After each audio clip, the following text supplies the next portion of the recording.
जय मैथिल जय मिथिला। हम मीता झा बोलै छी आर यहाँ सब एकटा बड़ कंपनी लऽ कर आयल छी, तो सुनो अपन आनंद ले जाओ और अहाँ सब अपन आशीर्वाद बना के हमरा राखू, लाइक सब्सक्राइब दैत रहू। बस एतबे बात। आ सबके गोर लगै छी। उठू उठू सुंदरी जाइ छी विदेश, सपना ही रूप में भेटब उदेश। उठू उठू सुंदरी जाइ छी विदेश,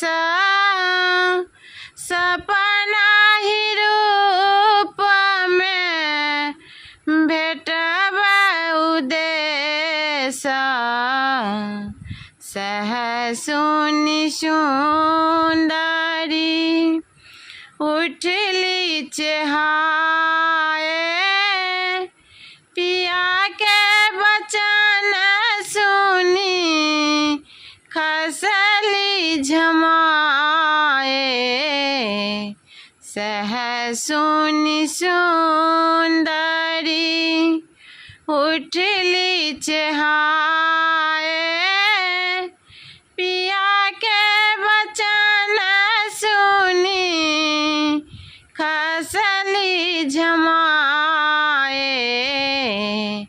एक हाथ बटन एक हाथ तेला, सुंदरी मनावे पहु के रगेला।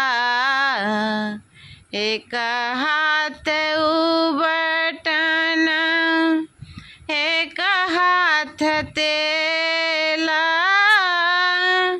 सुंदरी मनावे प्रभु के रगेला।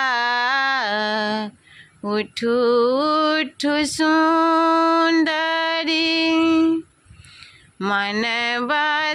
मनबती सुंदरी उठली मन मारी, पिया के मनाबती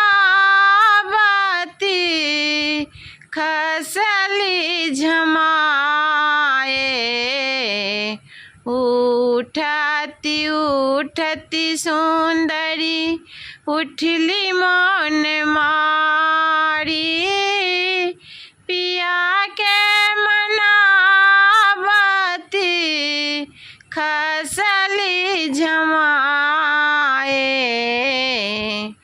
उठू उठू सुंदरी जाइ छी विदेश, सपना ही रूप में भेटब उदेश।